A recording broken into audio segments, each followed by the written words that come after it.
Olá, boa tarde, eu me chamo Andressa, o meu trabalho ficou com o tema excludentes da ilicitude, prescrição e decadência. Bom, nós somos compostos por mim, pela Sara, pela Júlia, pelo Pablo Gustavo e pelo Heitor.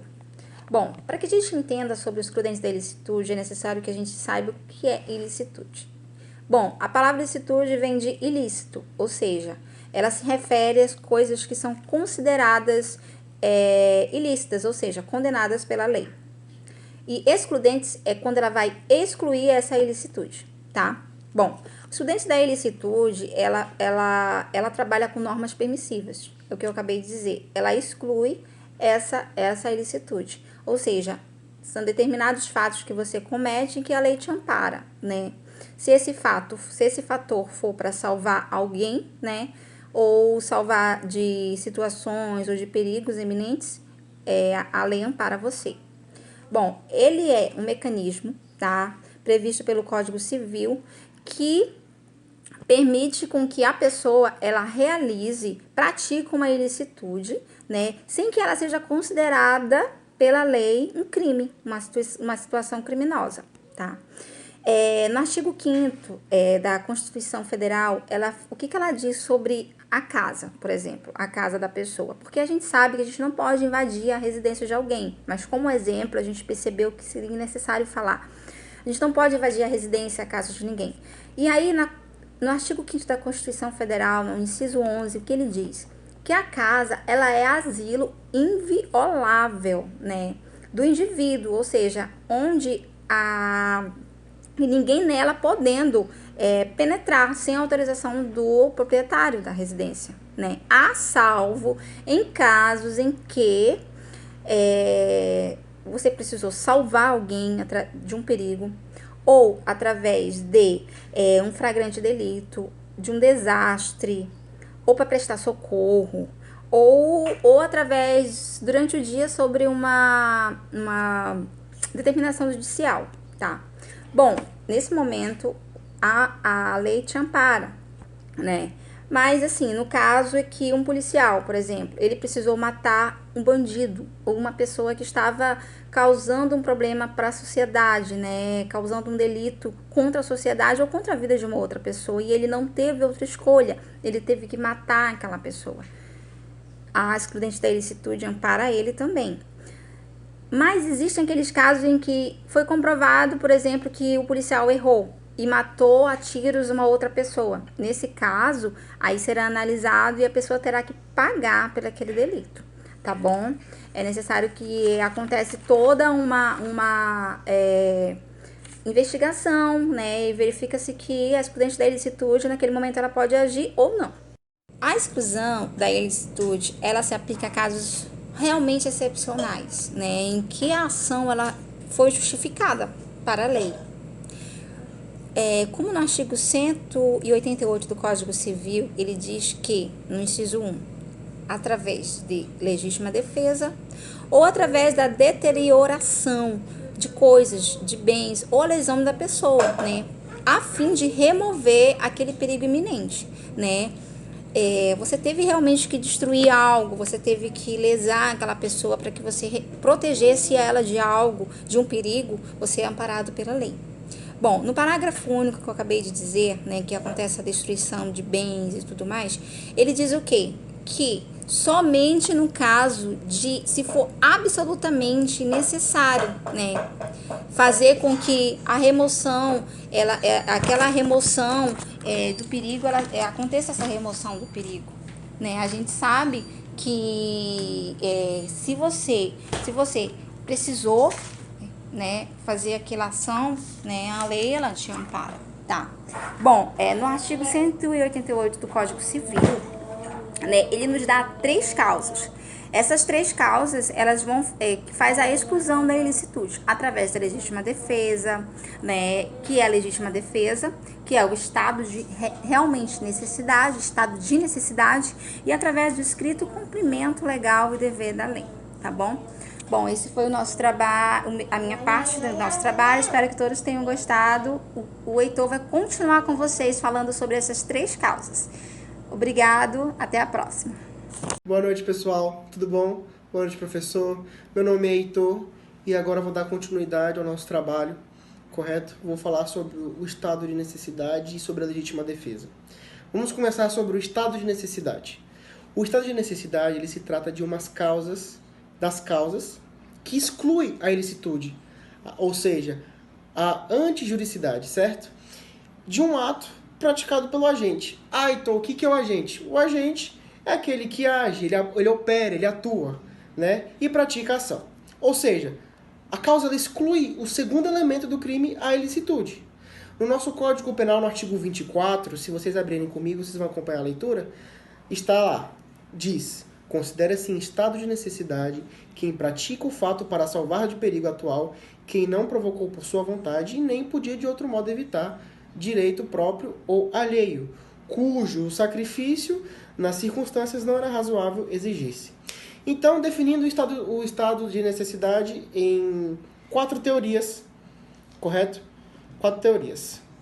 Quais são elas, Heitor? Vamos lá. A primeira é a teoria unitária, a segunda, a diferenciadora, a terceira, a teoria de equidade e a quarta, a teoria de escola positiva. Como o nosso vídeo é um pouquinho curto, eu vou aplicar sobre 2, correto? Esses 2 são a teoria unitária e a teoria diferenciadora. Vamos lá. A teoria unitária, ela exclui a ilicitude, né, do ato. Quando a unitária, ela exclui a ilicitude, né, do ato. Quando ela se sacrifica um bem jurídico de valor igual ou até inferior ao preservado. Caso a lesão ela seja bem jurídica de valor superior, ela se subsiste o crime sendo possível uma redução de uma pena, da pena de 1 a 2/3. A teoria diferenciadora, ela se subdivide o estado de necessidade em 2 tipos: o estado de necessidade justificante e o de necessidade exculpante, posto que o mesmo exclui a culpabilidade por inexigibilidade de conduta diversa e aquela que exclui a ilicitude propriamente dita. Então, nesse sentido, o estado de necessidade ele é justificante a um sacrifício de bem jurídico de valor inferior em detrimento de outro, de um que tem uma maior relevância, correto? E por último, vamos para a legítima defesa. De acordo com o nosso Código Penal brasileiro, a legítima defesa ela ocorre quando pessoas em defesa própria ou de terceiros são utilizadas moderadamente de meios necessários para repelir uma injusta agressão. Por exemplo, você está aqui sendo atacado por um bandido, você está no chão, o bandido está com uma arma na mão, correto? Uma arma, uma faca, e do lado você tem uma faca aqui. Do lado você tem uma faca. Aí, putz, eu tenho que me defender. Mas eu não posso ir no intuito de vou pra matar, uma faca, e do lado você tem uma faca aqui. Do lado você tem uma faca. Aí, putz, eu tenho que me defender. Mas eu não posso ir no intuito de vou pra matar. Não, porque você já perde a razão e já não tem legítima defesa, correto? Então, você com a faca do lado, você atinge o olho do bandido, correto? Deixando ele assim imobilizado. E aí você pode levantar, amarrá-lo e já pode ligar também para a polícia para chegar lá e já te dar aquele socorrozinho bem básico.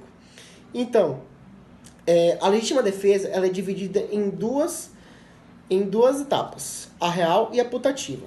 Ela é começada pela legítima defesa real e vamos ver aqui a legítima defesa real.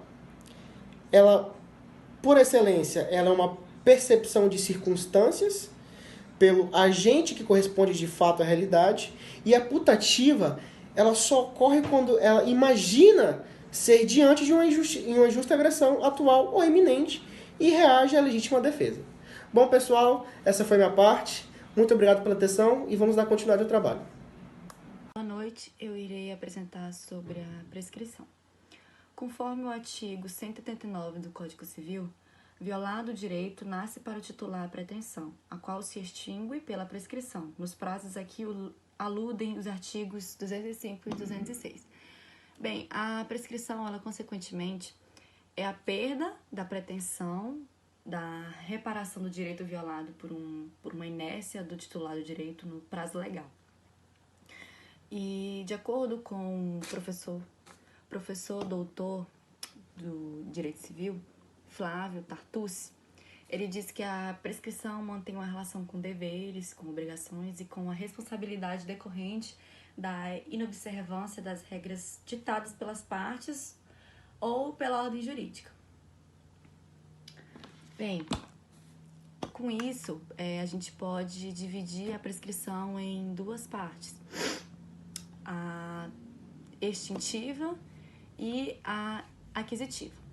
Na primeira, impõe-se uma sanção ao titular do direito pela extinção da proteção.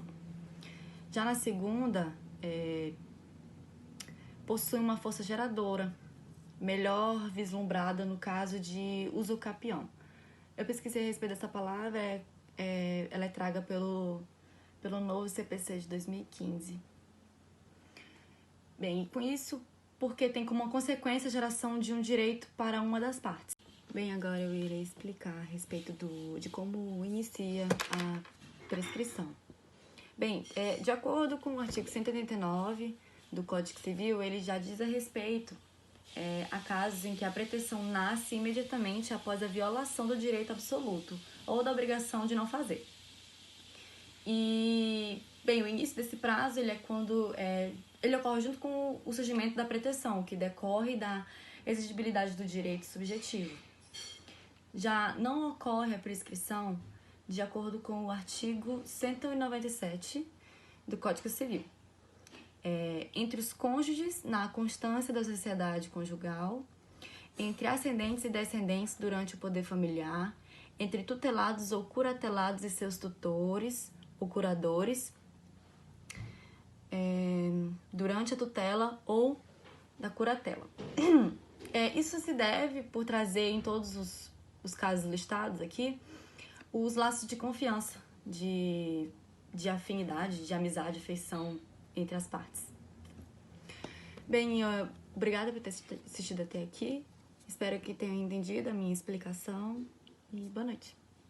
Olá, boa noite a todos. Nossa aula de hoje é sobre a decadência. Hoje nós vamos estudar a perda do direito pela decadência. O que é a decadência? A decadência é a perda do direito porque o seu titular, ou seja, o titular do direito, ele não exerceu o seu direito no prazo fixado na lei ou fixado em um negócio jurídico. Quando a pessoa tem um direito, ela deve exercer o seu direito dentro de um determinado prazo de tempo.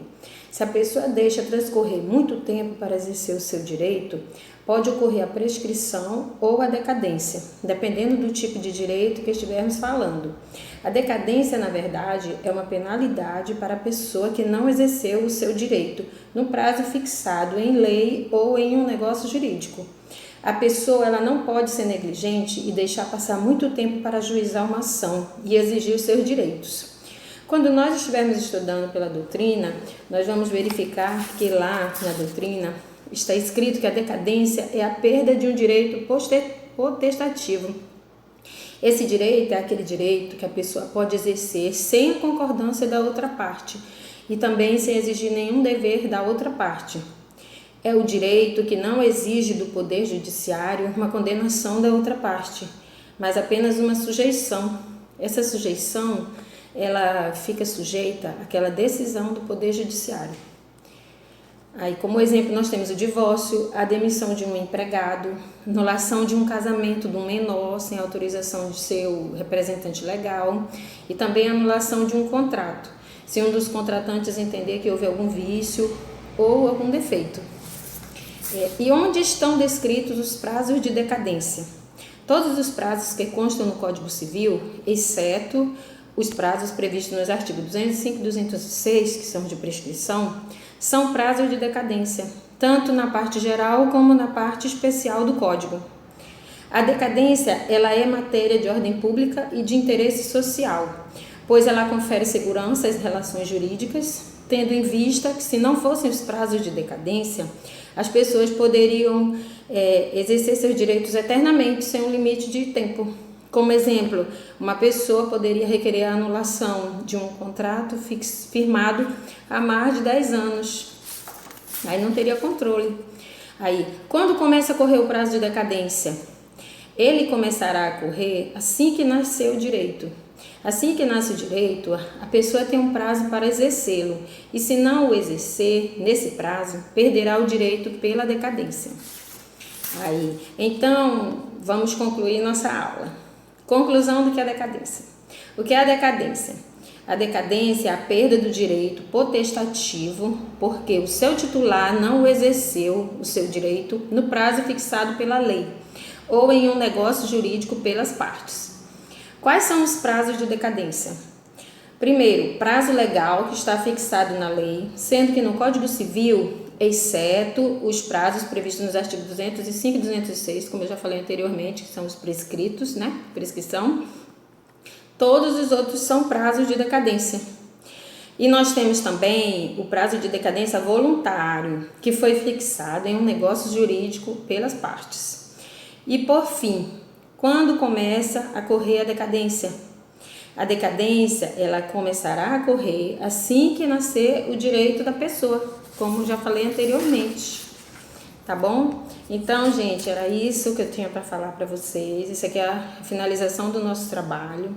Eu espero que vocês tenham gostado, absorvido as informações aqui faladas, Apesar do pouco tempo, mas eu espero que eu tenha conseguido fazer com que vocês entendessem o que é a decadência, tá bom?